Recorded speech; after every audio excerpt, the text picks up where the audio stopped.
Dear BalkanPod listeners, I'm Dilek Kütük from Turkey. Today, again, I have a very prominent guest from Kosovo with whom I will talk about Kosovo election and beyond. Actually, I will try to revolve a discussion around the future of Kosovo, which is really hard to predict. However, I'm sure my guest Donika Emini will give insightful and accurate information about the situation in Kosovo. Donika Emini is an executive director of the Svikos platform, that's an umbrella group for NGOs. She has many publications and researches about her country. Dear Donika Emini, welcome to BalkanPod. Thanks for having me. It's my pleasure to be here with you. It's great to host you here. Thank you very much. Actually, we are recording this podcast before the election, but I think there is no doubt that the movement of Vetëvendosje will have a majority in the parliament. That's why I will try to focus on the future of Kosovo. And my first and foremost question is that will Albin Kurti be able to elect as a prime minister? What is written on Kosovo's constitution about these kinds of situation? But please, before answering this, could you explain us what's going on among the national bodies and Vetëvendosje?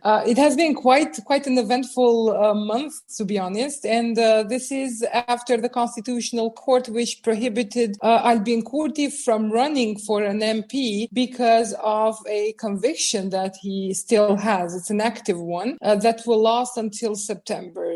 Just to be clear, he is convicted for the tear gas in the parliament when he and his party were fighting against demarcation agreement with Montenegro, but also the Association of Serbian Municipalities. Back then, Kurti was in the opposition. Then, of course, after the decision of the Constitutional Court, the Central Election Committee followed the opinion and left Kurti outside of the list. It was a period of accusation, accusing both Constitutional Court but also the Central Election Committee for being captured by the old ruling elite. So there was a period of tension until Vetëvendosje literally went through all the steps, used all the existing mechanisms for complaints, and without being successful. So now Kurti is out of the list. But according to Vetëvendosje and many lawyers here, apparently he cannot run for an MP because of the Constitutional Court decision, but that doesn't prohibit him from being the Prime Minister of Kosovo. So if the election results will be the same as the polls, Vetëvendosje is going to have around 50%, which gives them enough power in the parliament to have the Prime Minister's office. In that case, Kurti can be the Prime Minister of Kosovo, but that doesn't guarantee that the opposition will not send that decision to the Constitutional Court and again have the same cycle of political uncertainty. Yeah, it was the decision of the Constitutional Court that actually interpreted it this way, and now there is still gap for him to become the Prime Minister, but that doesn't really mean he can become the Prime Minister, even if Vetëvendosje and himself are going to be the most voted in these elections. If you recall, our Constitutional Court is super active. If you recall the last decision, which was taken in April, I think, or May, it was now whoever has the majority can form the government. And it doesn't mean that the government can only be formed by the first winning party. I mean, they would have the chance to form the government. If they fail to have the majority in the parliament, then another coalition gathering all other parties, like a minority government, the type of Hoti government, can also be leading Kosovo, regardless of the results of the elections. Maybe if the Vetëvendosje doesn't come to power alone, do you have any idea about the possible coalition partner? About the coalitions, everything is kind of uncertain because of the deep internal polarization in Kosovo. If you look at the narrative now during the election campaign, Kurti and Vjosa are being the progressive duo, a political tandem that has high support and approval by the citizens. So now what they're trying to do is basically increase the amount of support as much as they can so that they can translate it into the majority in the parliament. If this doesn't happen, then the first option is if Vetëvendosje goes more than 52 or 3%, they can form the coalition with only minorities, but non-Serbian minority, because the Serbs Lista is now actively lobbying against Vetëvendosje and pro-LDK and PDK. this is kind of interesting development. So they can form the coalition with other non-Serbian minorities in the parliament. If this is not enough, then the first option that has been discussed in Kosovo is to be coalitioning with Ramush Haradinaj, the AAK, and that's more likely to happen because Haradinaj does not have ambitions to become prime minister. Since the beginning of the electoral process, he made it clear that he's running for a president because we are going to elect the president as well. So for him, he is offering the 10% that they are aiming, 8 to 10% of the votes in the parliament are going to be offered to whoever can form the government and give him the president's position. There is the less likely coalition to happen with PDK, but many of the people are kind of keen to see this because PDK does not have the management, the heads which were problematic for Vetëvendosje back then to cooperate with, like Façin and Veseli. So the rest, if Vetëvendosje always stated that if PDK reforms, then we have no problems to cooperate with them. And the least likely coalition is a potential cooperation with LDK because they are deeply polarized from what happened during the LDK Vetëvendosje coalition, the 50 days in power and the overthrow of the government. As far as I understand, Srpska Lista, which is the biggest Serb majority political party in Kosovo, is seeking to install member of parliaments who are sympathetic to it among 10 seats reserved for other non-majority communities in the parliament. Do you think that Srpska Lista has concern about Vetëvendosje government? What is the Vetëvendosje's attitude toward Serbs in Kosovo? It doesn't really matter for Srpska Lista what Vetëvendosje's approach is towards the Serbian community here in Kosovo. I mean, if you look at the way that this list actually functions, it is here to serve as a Belgrade presence in Pristina, but it doesn't really necessarily represent the needs of the citizens of Serbian citizens in Kosovo. So for them, it's rather less important what Kurti or Osmani would do for the Serbs in Kosovo. It is more important to maintain the old ruling elite with which they had a very solid cooperation. So for them, it's more politically convenient to continue having the old ruling elite.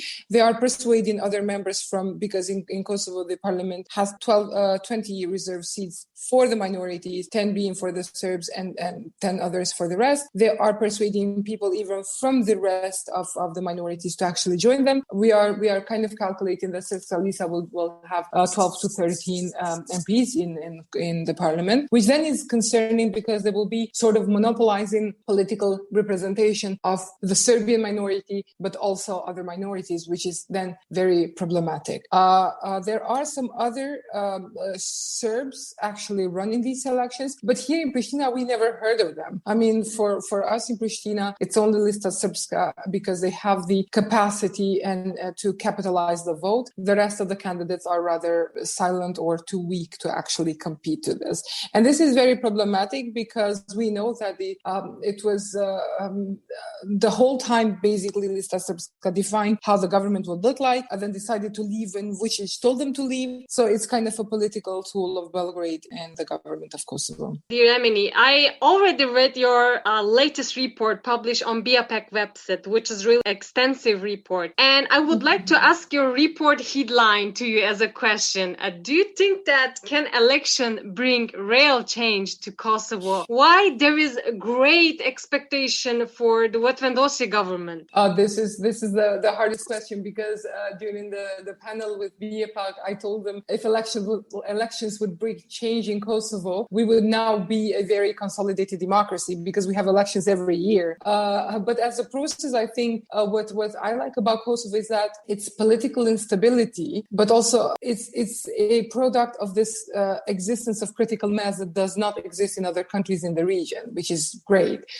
So basically, the level of state capture in Kosovo cannot be as extensive as in other countries because of this, strong opposition, but also strong critical mass. So, but in procedure, I think that elections can bring change because in Kosovo, they brought opposition to power. I mean, this was also the case in Montenegro, in North Macedonia. So basically, the citizens have spoken and they have called for change. The thing is that real change to feel the change on the ground is kind of difficult.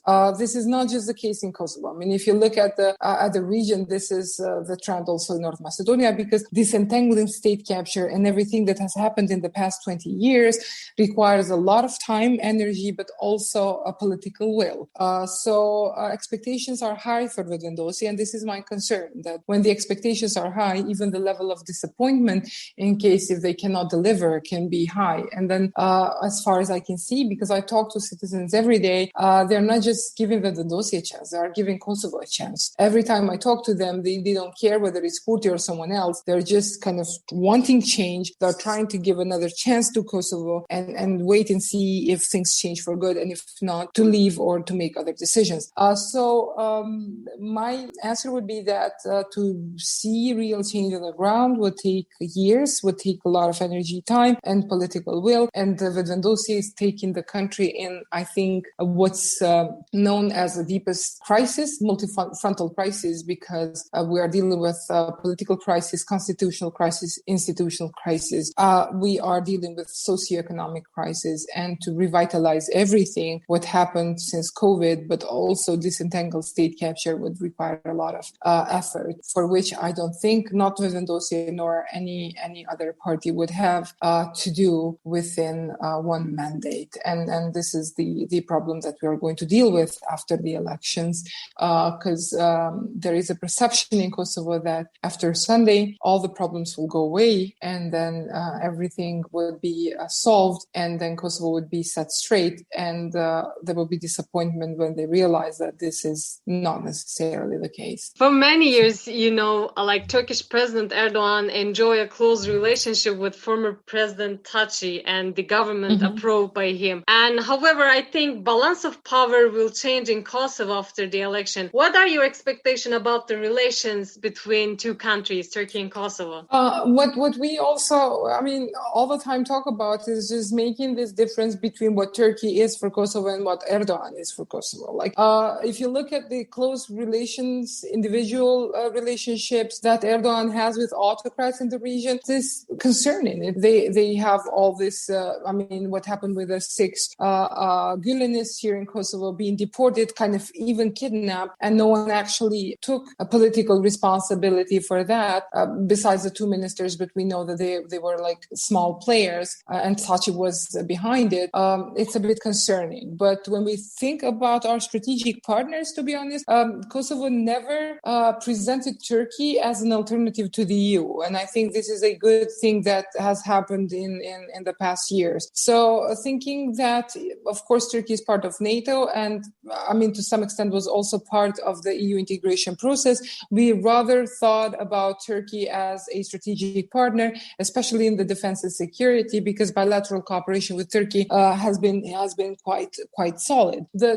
On the other hand, Turkish presence in Kosovo it's widespread. It's deeply rooted. If you deconstruct the Turkish presence in Kosovo, in Serbia it's probably economic, but in Kosovo it's cultural, it's historical, it's also economic and political. So I don't think that there is going to be a significant change in that regard in terms of cooperation. But definitely with Taci going, I don't think that Erdogan will have another friend of the same level here in Kosovo. And I think this is also a positive element.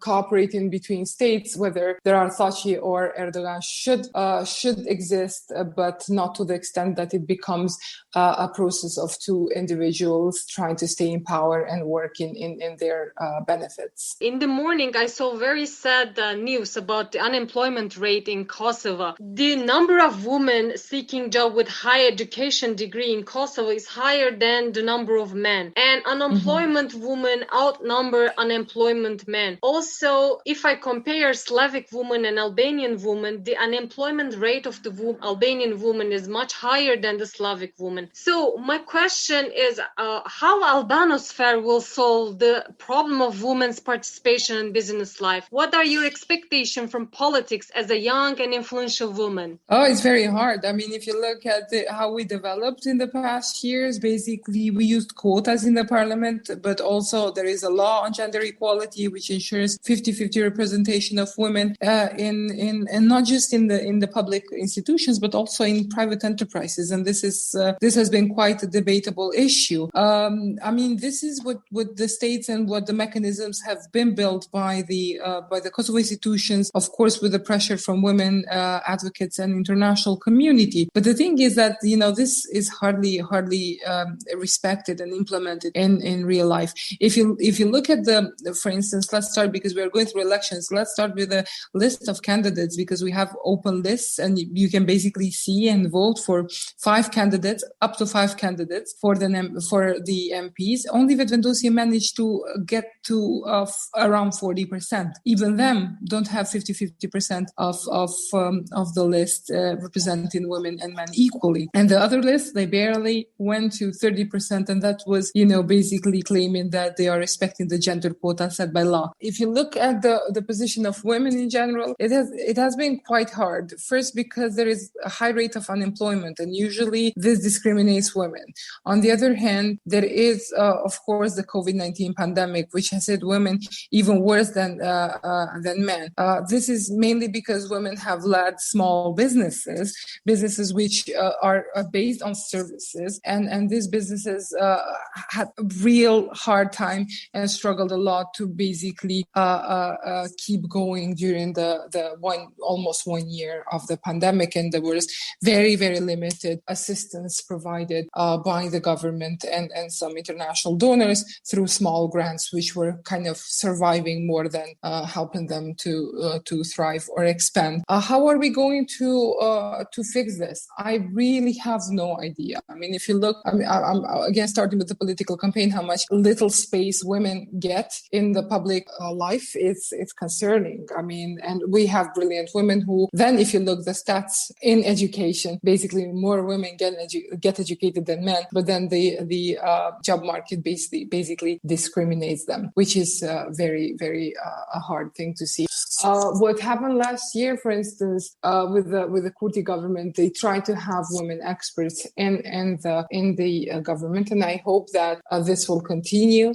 Kosovo is not a patriarchal society, to be honest, because the second most voted person in the last elections was Vjosa Osmani, and I could see people really not being bothered by that and supporting women, but that's only for those who actually are already successful, but the road to becoming successful or to that point is very hard and rather not so supporting, unfortunately. Honestly, as I said, it's going to take a multi-frontal approach which requires a lot of engagement from all sectors, even private sector as well, because sometimes the working environment for women is just not fit. And now I think even with these elections, there is a lot of issues related to women, such as the maternity leave, but also the assistance for unemployed women is kind of circulating around, showcasing that might potentially be a